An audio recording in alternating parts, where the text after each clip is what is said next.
My name is Ashley Olafsen, I'm 18 years old, and today we're going to break the silence surrounding mental illness and talk about the importance of getting help. That being stated, trigger warning.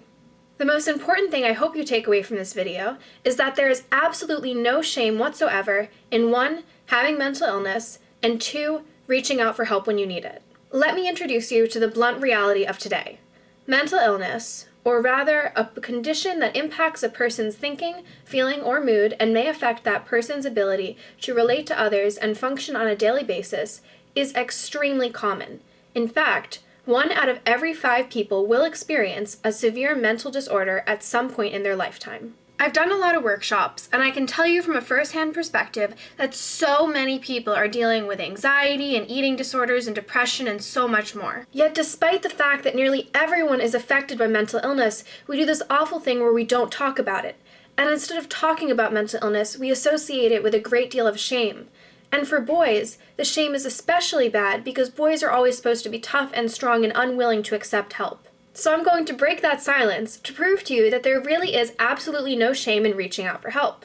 Truthfully, I was depressed at times during some of my middle and high school years. Now, sophomore year of high school, I did the scariest thing that I have ever done, and I reached out and I told my parents that I needed help. I'm going to be completely honest with you. The only reason why I am able to give workshops or summer programs or speeches is because I stopped holding myself back and I reached out and I got help.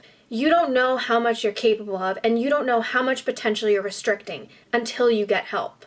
If there is one thing that I have learned over the course of my 18 years, it is that there are resources for you when things get tough. You just have to reach out to them.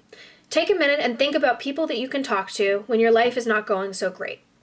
Maybe it's a guidance counselor, or a church leader, or a parent, or a family friend. Just take a minute and think about it.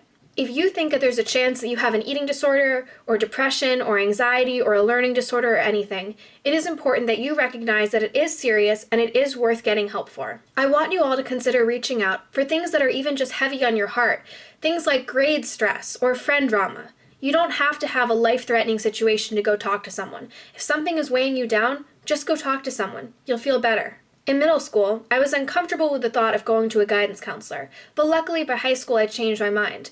And over the course of my 4 years at high school, I probably went 5 or 6 times on non-academic runs. Sometimes I even brought friends, and that's another really great thing that you can do. If you're too scared to go by yourself, bring a friend. Or if you have a friend that's struggling with something, take your friend. Even if you're not sure what you have, the best thing to do would be to have a conversation with a trusted adult. You literally have nothing to lose. If you're not sure what to say something like, I'm really not sure how to go about this, but the past couple months I've been struggling and I feel like I'm just not good enough, and I was wondering if I could maybe see a doctor or therapist or someone to make sure that everything is okay.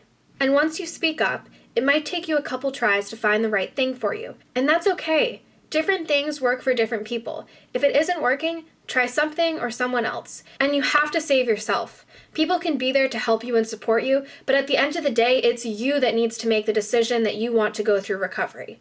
You need to be the one to save yourself. I want to conclude by saying that you're not alone. You're never alone. I know that growing up can be scary and lonely and overwhelming sometimes, but you are not the only one going through these tough things, I promise you.